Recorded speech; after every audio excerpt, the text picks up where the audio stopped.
Hey guys, it's Stephen here. The day after Manchester City's very, very disappointing 2-0 defeat at the hands of Crystal Palace. I was there yesterday on Man City Live with Julian Lescott and Gus Bellman watching that, and I felt the frustration in the ground. Sorry for the delay of the video. So much going on personally, but we're here now and we're going to talk about that game and try and offer a bit of a post-mortem. I want to say though, first, if you don't mind supporting the channel, please download OneFootball in the link in the description below. It's a fantastic app, an absolutely fantastic app with all your Manchester City news and all your football news from generally from across the game. You can get all the stats, all the updates from transfers and all that kind of stuff, and loads more. And it helps support my channel, which would be massively appreciated. So click the download link in the description below, or if you've got your phone, you watch it on a laptop or your PC or whatever, you can scan that QR code right next to my face and it will download it right to your phone. It's wonderful, I promise you. Download OneFootball right now. It's a fantastic app.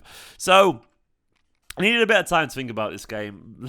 I did anyway, and also there was very literal reasons. I bought a house with me and Nicola bought a house together, so I've been there this weekend sorting that. We haven't moved in yet fully because haven't moved in yet because it's still it's a building site essentially. It's going to be very soon. But I've got back today. I've been thinking about it a little bit. I've got back tonight, very tired. But I feel like in the right headspace to talk about a game like that because I'm wary. And I think sometimes you have to be in the mood that you were as you walked out the ground to appreciate just exactly how that game went. I'm disappointed. Of course I'm disappointed. There's no sugarcoating the performance. It was a poor performance. It's very much the whole cliche of a bad day at the office. And I guess the broader question is, the question after this always shouldn't be about the individual game. It should be about the bigger picture and where we see that in terms of what it means for Manchester City and who they are right now. And the temptation, of course, is always to panic. It always is to panic. And you know me, and if you've been watching my videos for a long time, I'm a relatively rational person. I try and be calm. I try and be measured about these things because I don't really see the point of reacting, because usually 9 times out of 10 things turn out pretty good for Manchester City these days because we're a very well-run club.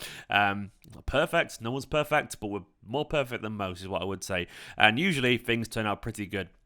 Now, I'm not going to guarantee everything's going to be perfect here or anything like that. I can't do that, of course. But what I will say is I'm definitely not going to panic. I'll get the performance and I'll get the negative stuff out of the way. It was a poor performance. It felt like one of those days where too many people didn't turn up. And if that happens and you get a little bit of bad luck maybe or whatever, you're not going to have a good day. And that's what happened when you got a Crystal Palace side who were very motivated, really working hard. Took the chances that we didn't. They got a little bit fortuitous, perhaps maybe as well. But overall, it was a weird one because I was started watching the effort. The effort was good. I didn't at any moment feel like the Manchester City players weren't trying. And I remember sat with Julian Lescott, and we both felt 5 minutes into the second half that there was a kind of steely focus from the team. That they came in, obviously at half time. They'd lost their heads a bit at half time, if we're being totally honest. Second half, they came out really focused, and I thought the effort that they gave with 10 men, they were the better team in the second half against Crystal Palace. That's another game to mention later. Crystal Palace, yeah, we were just 10 men. And now, I think we all probably know that if that goal was given, Jesus' goal was given, we probably pushed forward and we might have even won that game, which would have been incredible given the circumstances, but it wasn't to be. As it was a really big, massive kick in the teeth. Now, what went wrong is the biggest question here. Mainly, certain players had stinkers. Laporte, unfortunately, was pretty much the fall guy in this instance. He's made a few mistakes recently and kind of gotten away with it. Today, he didn't. And I wouldn't be surprised now. I'm not saying that this is right or not, but I wouldn't be surprised now with John Stones sat there waiting in the ranks, and he had a very good second half performance too when he came on. And if John Stones now gets that starting spot for a little bit, and it's probably going to happen, especially when Pep doesn't really look at you as you walk off the pitch. His mistake, unfortunately, did lead to the first goal. And then, of course, he got himself sent off sillily. Like, it was a silly situation. It was unnecessary. Was it a red card? Some people reckon it was probably a little bit harsh. I can kind of understand it. I don't feel like complaining is the best thing I can say about that in terms of like, yeah, I kind of get it. It was the kind of decision where I kind of understood it. It felt a little bit soft, maybe. But I understood the arguments for it at the same time. So I didn't have the energy to complain about it because I kind of got it. And it summed up that first half, if we're being honest, where City toiled, but didn't really create anything. And then were a little bit sloppy when it kind of mattered. And at that point, when you go down to 10 men, It isn't going to be easy. It isn't going to be easy. I did think, honestly, we tried pretty well in the second half, but we got more and more desperate, which you're going to.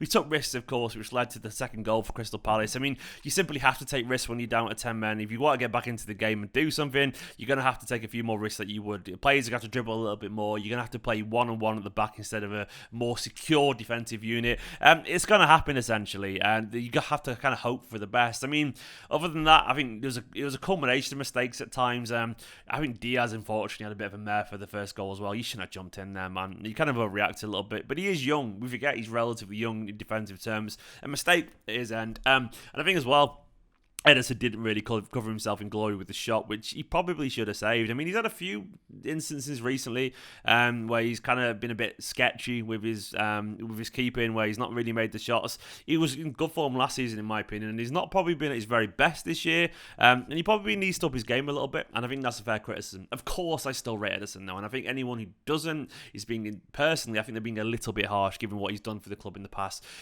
We often forget as fans that players being out of form doesn't mean a player is crap. And I think Ederson, I don't think he's in terrible form, but I don't think he's in good form either at the moment. I think he's very kind of average. And maybe, I don't know why, but either way, I think he needs to find his best form. Laporte probably is going to be sat on the sidelines a bit now.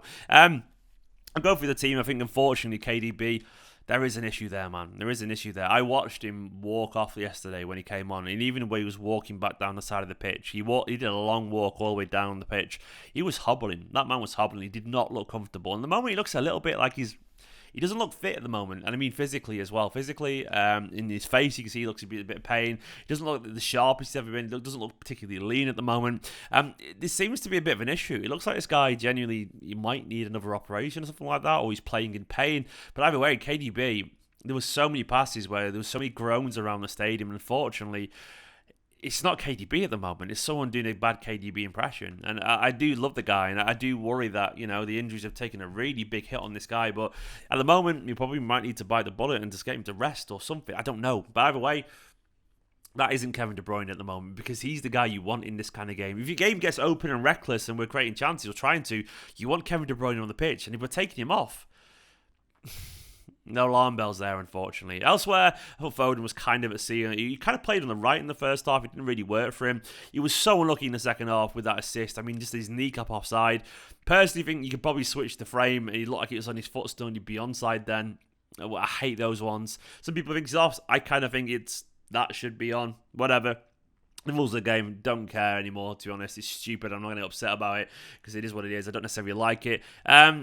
It was a beautiful little goal, but disallowed, unfortunately. And maybe it was just reward for our mistakes in the first half. Now, what does this game mean overall?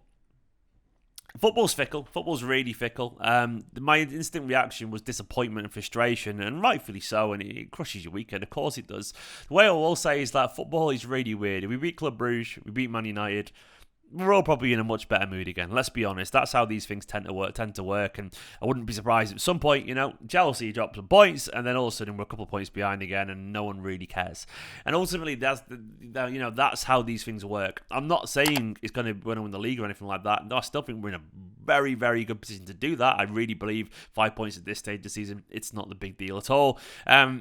But I do believe we're still in this. I don't think all these performances, like the West Ham was just a weird day, too many changes, blah, blah, blah, whatever. It was a weird day. But I don't think this performance right now, I don't think it underlines our season. I don't think it does. I think there's still an awful lot to play for. There literally is still an awful lot to play for. And I would not be surprised whatsoever if the situation of Manchester City is so different in 2-3 months' time from now, because it will be. Because I don't know where we're going to be in a good or negative way, but there's no way we carry on being this sketchy, in my personal opinion. I think we see some form of change, and maybe I'm being optimistic there, but you got to remember that Guardiola does notice these things that aren't working. He will give players, rightfully so, that have achieved so much, you give them a bit of time to work out the problems, but in the end, Guardiola usually changes it when it matters. Because last season when we weren't doing well, he notably made some changes to how we were playing, then we went on that winning streak. I'm not saying we're going to do that again, but he does notice is the point I'm making. He will have these talks if he feels like the performances aren't good enough. But we've got to remember, 3 weeks ago, we were on cloud 9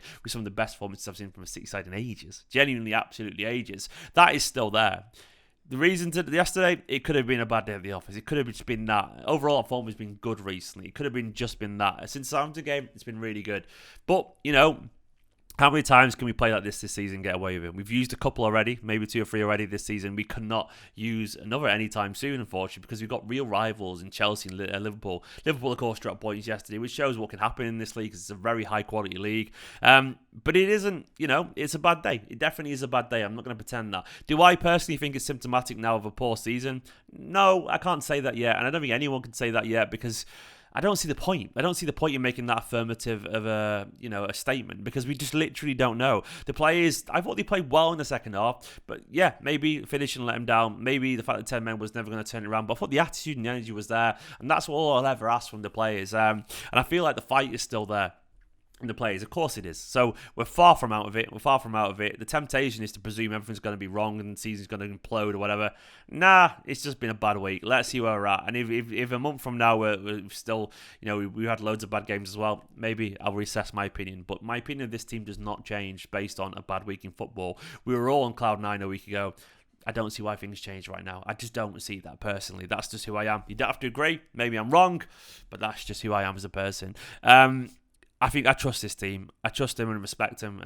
And maybe we do need a striker. Maybe we'll go for someone like Vlahovic or Haaland. Maybe we'll go for Vlahovic in January. Maybe we'll do something like that. Because there's a couple of times yesterday where there was no one making those runs. And I don't think we always need a striker, but sometimes you do. Sometimes when you're getting desperate and you're throwing crosses into the area, that's probably when you need a striker. We can win many games with a false 9, but it would have been nice to have someone who's got that striker's instinct, because our biggest chances yesterday kind of fell to, if we're being honest, Rodri, I reckon. And you don't want him there, really, do you? And I might even getting there in the first place. But when you haven't got a striker and the burden falls on midfielders, they start to snatch a little bit. I don't want to overreact to the game. It was frustrating. Of course it was. But I trust this team. Let's see how they react to this. It's a very long season. There'll be many, many twists and turns. We thought we were poor. We thought we were great. Now we think we're poor again. You see where this is going and see how this works. So let's see how it happens. Sorry for the late video, for what it's worth. We moved into our house. We haven't moved in yet, but we got the keys and did some preliminary work and so on.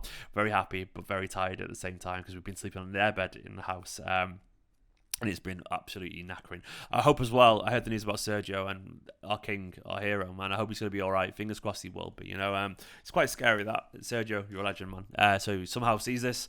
Get well soon, mate. Guys, thanks for watching this video. A poor performance, but life and the show must go on. I'm sure we'll be back. I'm sure we'll be better. And what I will say now, if you Club Brugge and Man United, fear the wounded animal, because it's been a poor performance by Manchester City this week, and they will be up for it. They'll be up for it. We don't lose 3 games in a row. Not lose. We rarely play badly 3 games in a row. So I expect a reaction from Manchester City. Come on, City.